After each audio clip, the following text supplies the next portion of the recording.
Hey guys, guess what? I just made a video, but the microphone wasn't on, so here I am doing it again.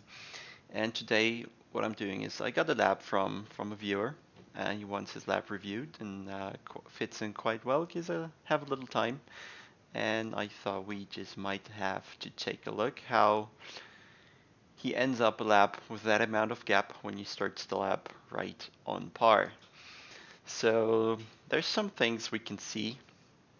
And since I just did the video, this one might become actually a little bit shorter because I know the things that I was looking at and that show a big amount of difference. And there's actually a pattern throughout all turns, but let's start with the tiny, or the very, very, very visible things. So Paul, if you don't mind, I'll just take your lap against mine. I don't know the condition if, I don't know, my track was a little colder than his, which would make the car faster. I don't know the fuel load he had. So there might be, I don't know, some things that account for 1 or 1.5 seconds difference, but there's definitely some difference in driving style and application of throttle and brake and steering, where we can see difference that amounts up to quite some lap time, and MoTeC helps us showing what exactly that is. So just looking around the track, it's fairly similar, but if you zoom in, you can spot some differences. And the first big thing I notice is probably here in Eau Rouge, where I'm flat out, and well, he coasts quite a bit and backs out of the throttle, probably because he's not as confident as he could be, or doesn't have the right amount of laps, or the setup isn't right. However, he has quite a big amount of time where the car isn't accelerating or keeping speed, but losing time. And then we can see the braking zone differences might be a little, and we go deeper on everything in a second, but just what's visible at the first sight. And there's some differences in throttle application here, where I've more throttle than he does. He takes a little more time to go 100% throttle. Braking zone differences here.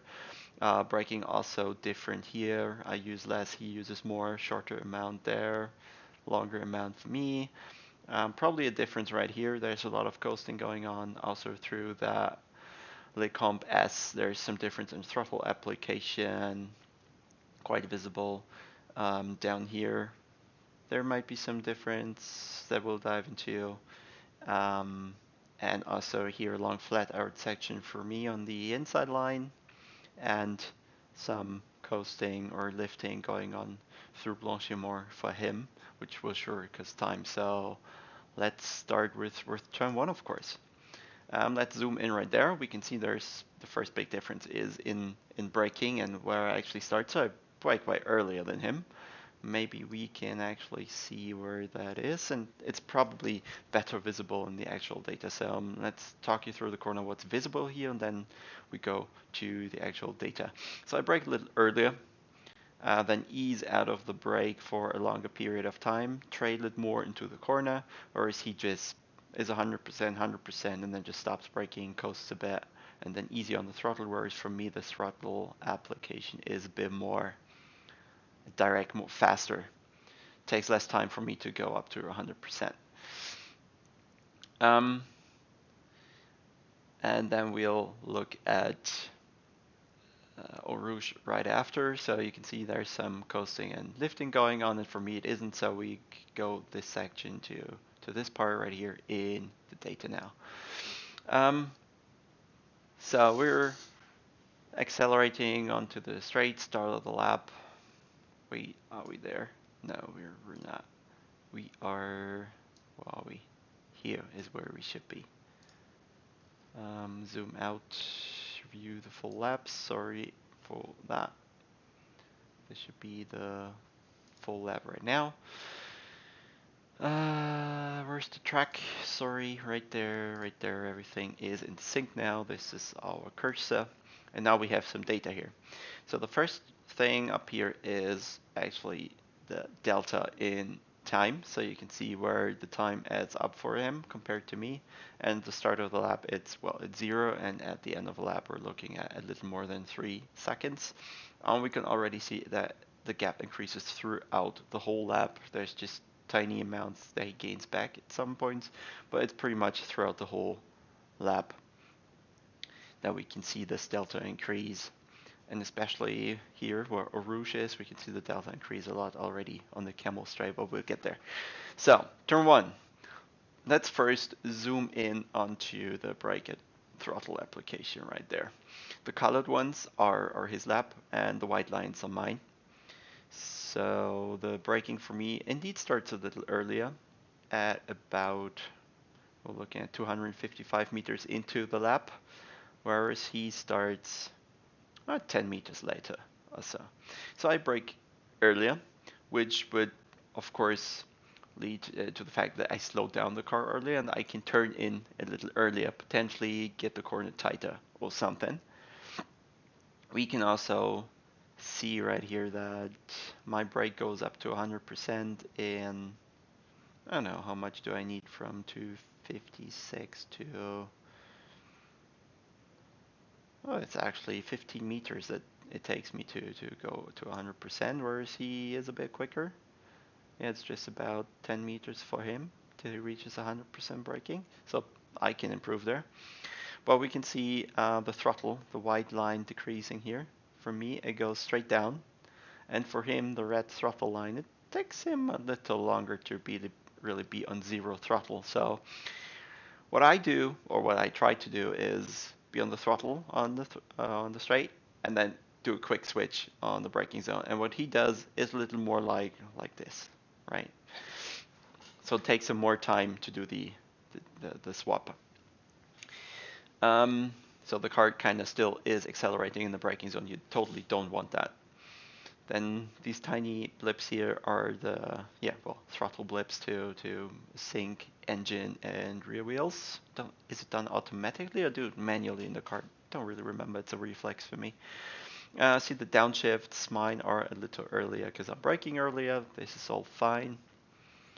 Then we can see I do 100% braking up to here, and then I start going out of the brake from 336 meters into the lap up until 384, so about 50 meters of trail braking, whereas for him, he just stays on the brake, maybe because he's rather late, and then just goes out of the brake completely, so there's no trail braking for him going on. And if you've seen the other McLaren video, you would know that, just have to check the microphone stays on this time around. If you've seen the McLaren video, the McLaren doesn't like turning under 100% brake, so you have to ease out of the brake for the car to start turning and have some load capacity for the front tires to take or generate the grip to turn the car. And it's harder to do if you do it like this. So the trail braking helps with turning in a little earlier while still braking, for example. There's the first difference that's going on. And then it looks to me, since he's braking later, that he's carrying a little more speed into the corner and to the apex. And this for me indicates he might overshoot a bit, so he doesn't hit the apex as well. And you can see that his throttle application is quite a bit later than my throttle application is. So for me, it's say 390 meters. For him, he starts 5 meters later, and takes him quite some time to go up to 100% throttle. It's almost 30 meters from start to 100% throttle. So there's some inconfidence I can see on the throttle. Whereas for me, the curve here of the throttle application is a bit steeper. And there's one more thing that we can see. This, well, it's called oversteer, but it also shows understeer. And negative values show understeer, positive values show oversteer. And now the steering angle, this is rather similar, but he's carrying more speed, so he should have some understeer, and I think this is also visible here. Up until that point, I do have more, so the white value right here, have more understeer. And then there will be a point where the understeer keeps going for him, where it's gets less for me, which is about right here. And then the curves separate from one another quite extremely. So while he keeps understeering for quite some time when he's on the throttle, my understeer like vanishes completely and actually turns into oversteer when I'm on the throttle, whereas for him, just because you can see it at that point very well, I start oversteering as soon as I'm on 100% throttle, and he keeps understeering just because he's not 100% of the throttle on this.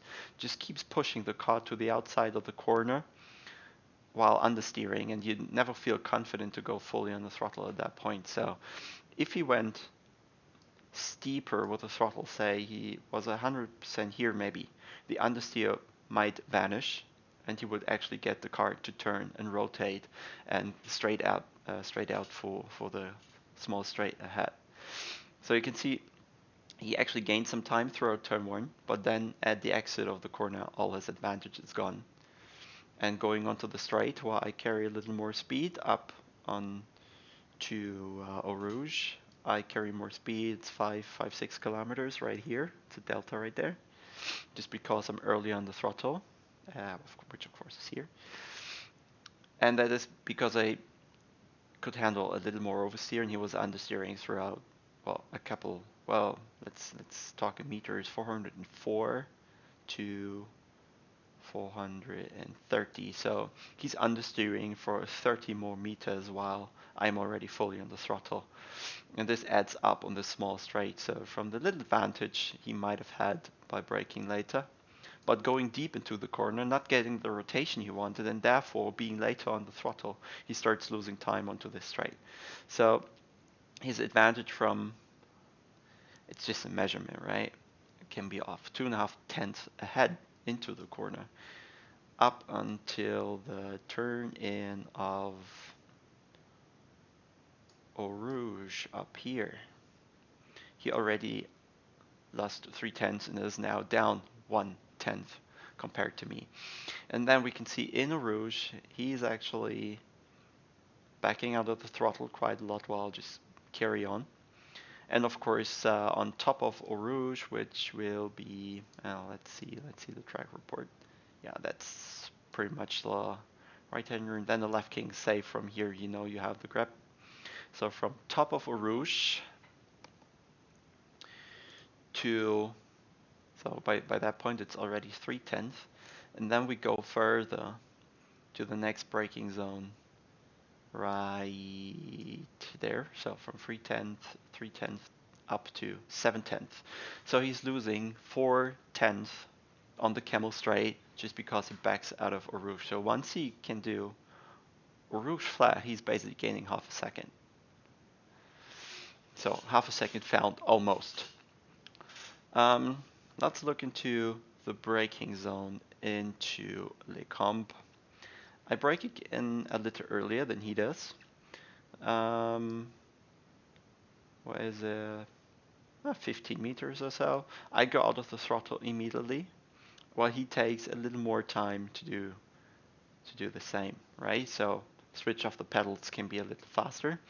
Then, of course, because he's braking that, he carries a little more speed into the first corner. So he gains some time back right here from 7 to 5.5 tenths again. But it's pretty certain he's gonna lose it again because he's carrying too much speed into the corner. So let's take a look at what's happening. I again do a lot of trail braking, so I can get some steering done already. Both our cars understeer. His probably a little more right here. So whereas I actually have oversteer, because I don't know, might be the trail braking and the turning. So I have some oversteer. No, it's not true. The car is almost stable. Oversteer will be a positive value. Sorry for that. But he's having more understeer going into the turn, probably because he's carrying more speed, which would put him wider on the exit of the right kink. So once he's out of the brake, we end up braking zero at the same point, really. But then again, my throttle application looks a bit different. So I go on more throttle earlier and just have a little more confidence right here, this part.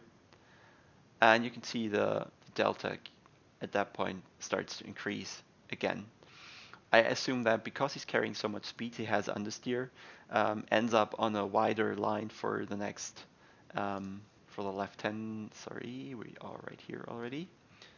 So while he's going to go faster in here and going to end up on a wider line, which will sacrifice the entry for the left turn right ahead of him. So we'll have to back out of the throttle more than I do. I just can't carry as much speed through the corner, which you can see here. All of a sudden my speed is higher again, and this is where I don't know, the delta keeps increasing already back to the 6/10. And then let's look at the oversteer understeer bit again. So here's the transition from the right-hander to the left-hander, and our steering angle look pretty similar. That's not the thing. Also, the understeer disappears for both of us and then comes back once we go into the left-hander. But then we can see my throttle application is a bit earlier and harsher. So I kind of kick out the tail a little. So the car starts to rotate, the understeer disappears, and I even go into a little oversteer right here through the left-hander. And that helped me with first rotating the car, but also lining it up better for the right-hander out of Le Comp. So while he keeps understeering and probably ends up wide, and therefore has to apply less throttle and position the car isn't ideal for the next right-hander, specifically that one. Oops, got the wrong one. So yeah, because he doesn't make use of any oversteer there, doesn't use as much throttle, isn't as confident. He loses some time there, loses some speed, and then once we go into the right-hander, which is here, you can already see that I've built quite some speed. I use a wider line, a wider entry, and I can carry more speed through the turn. And I can also be earlier on the throttle again, which you can see here, right? So throughout the corner, I have a brief moment where I go out of the throttle completely again, just to get some rotation. The car might be a bit too fast to go through the right-hander. And then on the exit, I have another small blip to cope with. You can see it here. I saw the oversteer coming already, but it's quite handleable, and tiny correction there on the steering wheel, while he just keeps understeering all the way, right? So out of the comp, I carry a little more speed, and you can see that. Let's go back. So this is the right-hander. I gain a little time back there. Then we do have the left-hander, where I kick out the tail, and this is where he keeps understeering and I gain a lot of time. So from 6/10, before we go to the right-hander, it's already 7.5, right? So 1.5 tenth lost on this amount of track. All right. Checking the mic again, should be good. And is it actually recording? Is. Let's keep going. So then through the right-hander, the gap just keeps increasing from 7.5 up into the next braking zone, where it's already a second. All right. So it's the way you apply the throttle. It kind of takes too much time.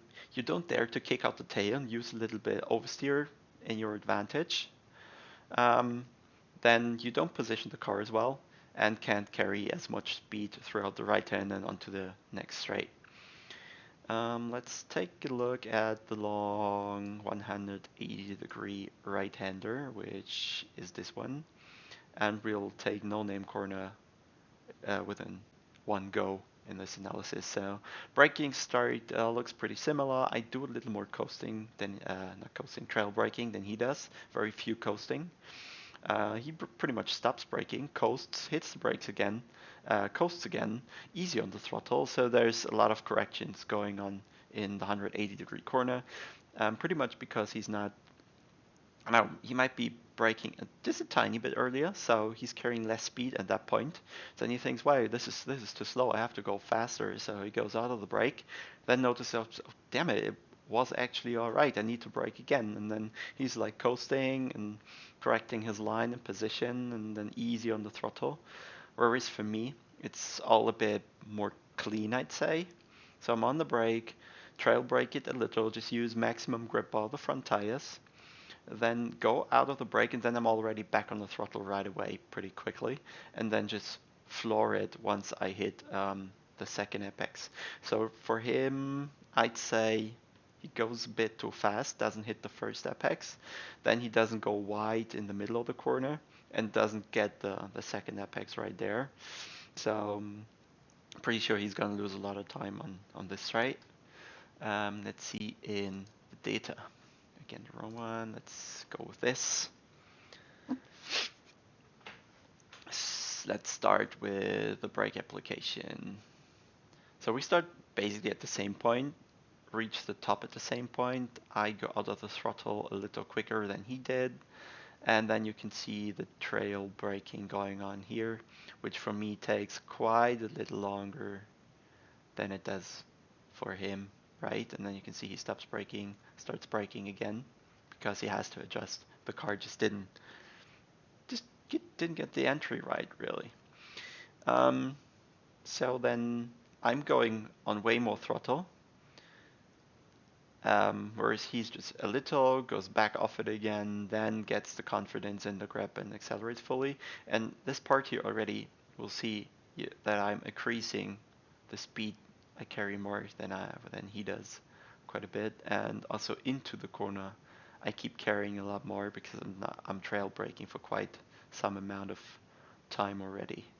And this is also visible up here in the delta, where we go from 1.1 in the braking zone to 1.2, and then throughout the corner we are 1.3, and then on the exit and the small straight up onto no name we're looking at 1.5 seconds already. So there's another 4/10 almost only down to the long hairpin and the apex is not put in the right position, and the throttle application being not as confident due to the car not being where it should be for you to be able to hit the throttle.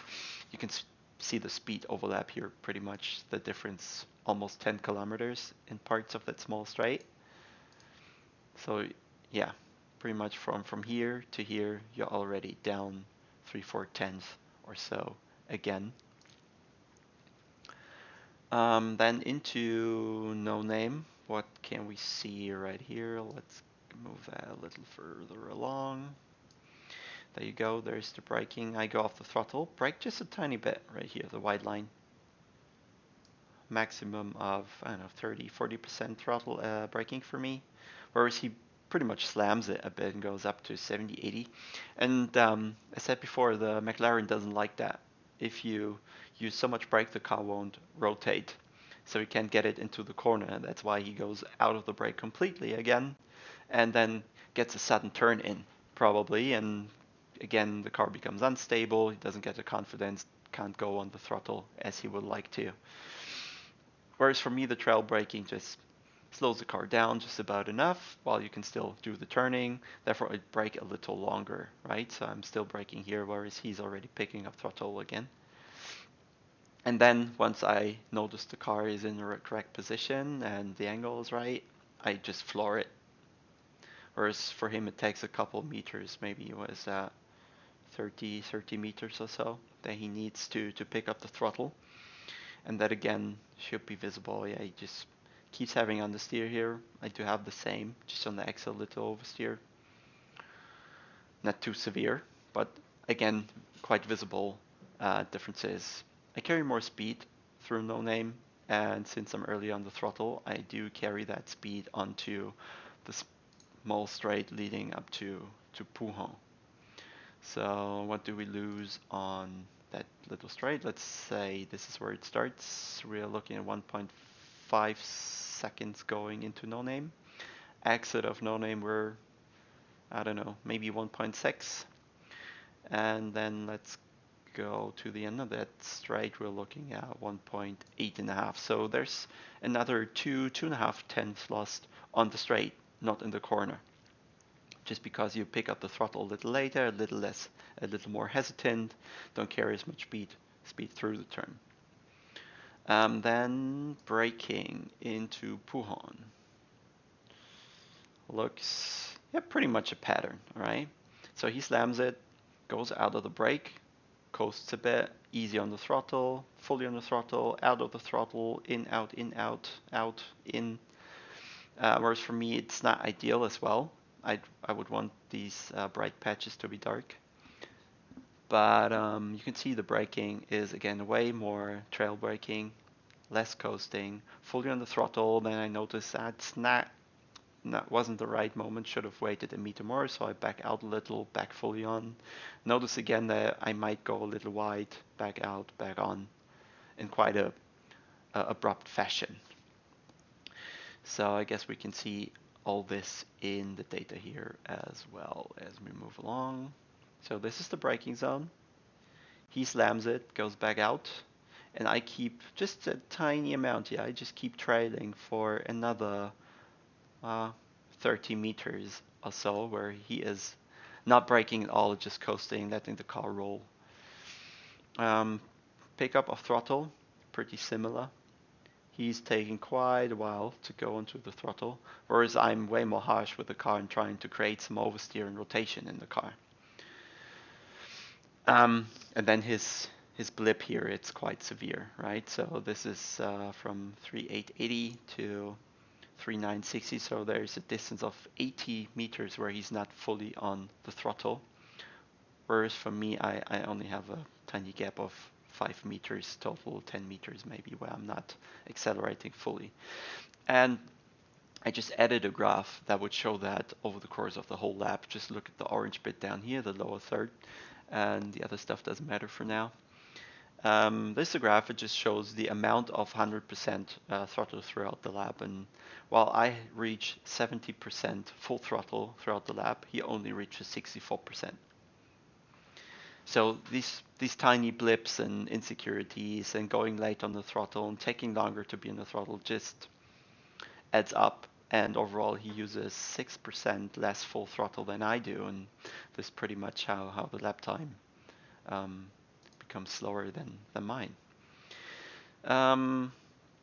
Let's use the understeer indication here. That looks pretty similar for us both. There's a little more understeer for me than, but there's no big issues to see here. Steering angle always pretty much the same. And then we go onto the straight. You can see my pickup of throttle being a lot more, and I'm just more into 100% throttle than he is because he's backing out a lot. I carry a lot more speed onto the straight leading up to the S's, so this tiny bit. And let's look at the delta when we are in entry of Puhan, think 1.85.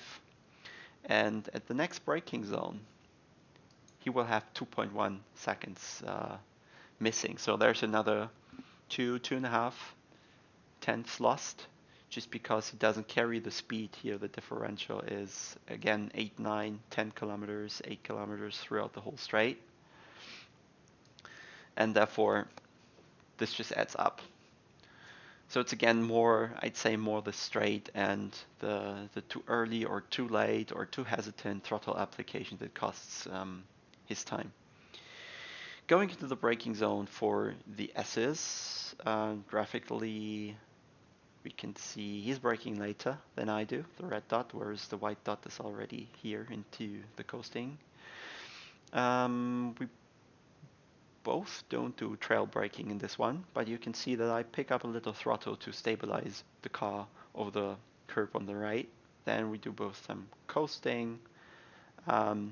It's a very technical corner, little throttle, full throttle on the tiny straight, then turn in. I hit the brake a little, then a short amount of flat, because I might be too far to the inside, coast again, and then into the throttle when reaching the exit of the corner. But you can see for him the coasting is way more here as well.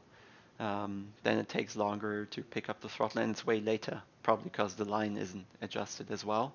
So maybe since braking later, he's too fast on this one, goes wide here, can set up the car for the left-hander, loses more time here, has to pick up throttle later, just because the car wasn't well positioned right from the start. So it just adds up through the S's.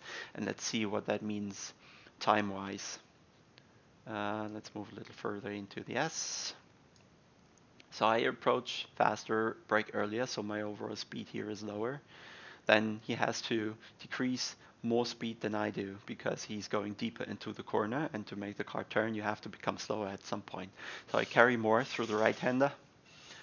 I carry more into the left, but then slow down a little at the apex, so he carries a bit more there, probably has some more understeer than I do, looks very much like it. We both have some oversteer in the transition, which is alright if you do it right. And then I can floor the throttle earlier again. You can see here the white application of my throttle, quickly up, down, and then fully on it. Whereas he takes just more time to get fully on the throttle, and he's never really out of it after the transition from the right to the left. I guess that just creates some overall understeer. You have to go off the throttle to make the car rotate. Then there's a tiny straight where exiting the left corner of the S is 2.1 seconds. So entering that, we were 2.1. The S's so for him aren't as bad, but then comes the exit again where he picks up the throttle late. So through the corner he loses like not even a tenth. And then comes a small straight, and we go up almost 2.5, 3/10. So in this part of the track, this tiny bit, he loses 2.5 to 3/10 just because he's later on the throttle. And let's look at braking for those two before we go into Blanchiment. Braking rather similar, but again you can see I do some trail braking right here up until the apex, whereas he just coasts and coasts. And while he's still coasting, I'm already picking up the throttle quite heavily, while he takes some more time to do so. So that's the braking zone right there. Let's look at the brake application. It's fairly similar, but while he goes off it completely, I still keep braking with a couple percent, 7 in that case, up until the apex. And this is where he picks up throttle again. I coast a little more, and then I go way harsher on the throttle and keep accelerating the car. So you can see I carry a bit more doing braking. Then in the corner, the difference is pretty much zero. Yeah, he's faster in the corner because he picks up throttle again. I just wait for the car to rotate, but then once I notice I'm done, I pick up the throttle completely, and from the tiny speed advantage he had right here, it turns quite around to me being faster on the next straight again. And this again will add up, I guess. Let's go back to the track report. So we're now in this small transition thing, and you can see I'm turning in full throttle. In the middle of the turn, I lift completely, fully back on the throttle, just to get some rotation in the car. So the weight shifts to the front's grip turns around. I hit the throttle fully to create some more rotation, with the rears kind of trying to create some slip. Whereas he's just backing out of the throttle a little, is a bit hesitant again, and doesn't really dare to throw the car into the corner. And so the overall 100% throttle percentage for me is again pretty much a lot higher right through here. And we will see that the exit speed out of this corner will amount to quite some time on the next straight ahead of him. So I carry more speed out of here, and let's say braking zone we were 2.4 seconds, end of the corner we're 2.4 seconds, and then I pick up the throttle. And if we zoom out a little, this is then where Blanchiment will happen. We're looking not at 2.4 seconds, but we're looking at 2.8. So he lost another 4/10 just from here. From here to here is 4/10, just because he's later on the throttle here and here. Right? That straight is rather long, and well, not on average, but you can see the speed I'm carrying from here. The delta is 10 kilometers, 5, 3, 3, 3, 3, 2. All the straight, I'm faster. And then it looks a bit like he's steering a bit too harsh right here, because all of a sudden I have more speed again. And then comes Blanchiment, where he actually lifts 2 times. Right here, lifts 2 times. Again, loses some speed in the delta, and out of Blanchimont I'm 7 kilometers faster, which is quite a lot. And then on that straight, from 2.8 until the chicane, we go up to 3 seconds almost. So again, 2/10 lost on the straight after Blanchimont. This corner goes flat. Just keep doing it until you nail it. It's gonna work. So just the chicane to go really. Let's take a look at the track report right there. Go more into it. Brake almost at the same time. I'm a bit quicker on 100% this time. He's a bit slower. I'm a bit more trail braking into it on the first up onto the first right curve on the right, whereas he's doing way more coasting than I do, I'd say. Then he's more on the throttle, whereas I'm just a little lining up the car probably better for the left-hander. So I'm taking a tighter line through the first right to have a wider entry for the second left of the chicane. And let's see what we can see. And he's also braking there, so he's probably at some point he's too fast. Notice it. Maybe because he's going wide here. So he turns in from here, goes over the curb, is too quick, ends up wide, has to brake to make the left turn. And I think we're going to see this here as well. So braking zone, quite similar from where we start. I'm backing out of the throttle quicker than he does. Again, throughout the braking zone, I carry more speed because I approach the braking zone faster. And then backing out of the brake, well, he's doing some trailing, but not as long as I do. It's at least, well, 10 meters more trailing for me. We both go in there with some understeer, and then after we hit the first curve, we both have some oversteer. But while I correct the oversteer here and then keep the steering angle for the left-hander, he has to open the steering again because he's already too tight into the left-hander. So I guess with this more on earlier oversteer that he has, he's ending up wide after the right-hander and can't approach the left-hander as good as he wanted to. So I guess the speed difference will be positive here at some point. So yeah, he's actually going a little too fast, like 2 kilometers faster than I do, and seems to matter so much that he ends up wide out of the right-hander and can't approach the left-hander as good as he wanted to. Then we can see that picking up the throttle out of the last corner is quite similar, but my speed carrying through there is, through the left-hander at least, is better, but the exit, he's actually better. However, from braking zone, 3 seconds to the end of it, we're looking, so he's losing another 1.3 tenths out of, or through the last chicane. So this is everything in terms of driving input, but I saw something else in this was not exactly tire temperatures, because I think they were all right. Let's zoom in on the whole lap again. So white is my temperatures, and the colored ones are his. And because he did a couple more laps than I did. I just did that one hot lap, but he did actually one complete hot lap before. And did he come from the pit? I think he might have come from the pits. Not sure. So now he might have started the hot lap right there. And so it's his third lap pretty much. So yeah, temperatures a little higher, not a big deal. It's well in the window. He's reaching 101 degrees up there here. This is not the point, but I saw something different, and that was actually the tire pressures. And these differences here matter way more. So you can see the white ones start of the lap. I have, and you're aiming for 28 psi all across the board pretty much. So I start with right front and right rear almost in the, well, no, it's in the zone actually. 27.5 to 28.3 maybe is a good window.